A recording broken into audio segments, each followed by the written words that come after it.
With the preceding points in mind, it is not difficult to solve the arguments previously proposed against the union in question. In the first argument a false supposition is made, because body and soul are not two actually existing substances, rather, the two of them together constitute one actually existing substance.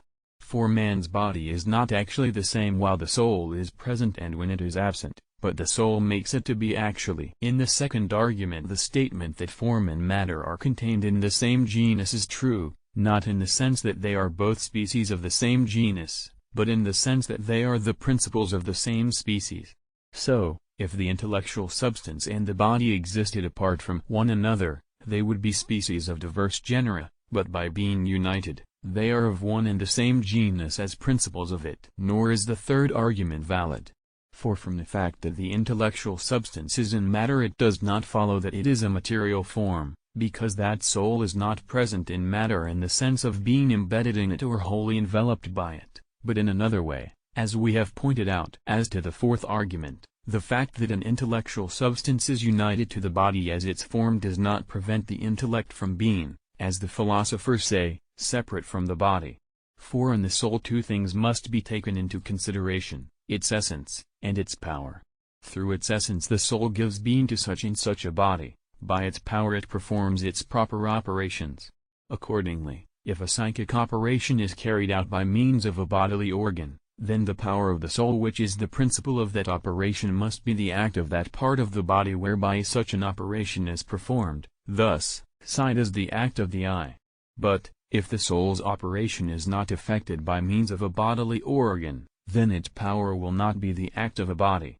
And this is what is meant by saying that the intellect is separate, nor does separateness in this sense prevent the substance of the soul of which the intellect is a power from being the act of the body, as the form which gives being to such a body. Concerning the fifth argument, let it be said that because the soul is in its substance the form of the body, it does not follow that every operation of the soul must be performed by means of the body, so that every power of the soul will be the act of a bodily thing.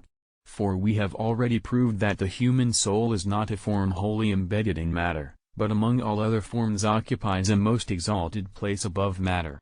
That is why it can produce an operation without the body, as being operationally independent of the body, since neither is it existentially dependent on the body. As for the arguments whereby Averroes endeavors to establish his theory, they clearly fail to prove that an intellectual substance is not united to the body as its form. For the terms which Aristotle applies to the possible intellect, namely, that it is impassible, unmixed, and separate, do not compel us to admit that an intellective substance is not united to the body as a form giving being. For these expressions are also true if we say that the intellective power, which Aristotle calls the power of insight, is not the act of an organ, as though it exercises its operation by it. This point, too, is made clear in his own demonstration, since he proves that this power is pure of all admixture, or is separate, because of the intellectual character of its operation, whereby it understands all things, and because a power is the source of a thing's operation. Clearly, that is why Aristotle's demonstration does not result in the proposition that the intellective substance is not united to the body as its form. For, if we maintain that the soul's substance is thus united in being to the body, and that the intellect is not the act of any organ, it will not follow that the intellect has a particular nature. I refer to the natures of sensible things, since the soul is not held to be a harmony, nor the form of an organ. None of these things is true of man's soul, because the intellect has no operation in common with the body. Now, by saying that the intellect is free from all admixture, or is separate, Aristotle does not mean to exclude its being a part or power of the soul which is the form of the whole body. This is clear from what he says toward the end of De Anima 1 in opposing those who maintain that the soul has diverse parts of itself and diverse parts of the body. If the whole soul holds together the whole body, it is fitting that each part of the soul should hold together a part of the body. But this seems an impossibility.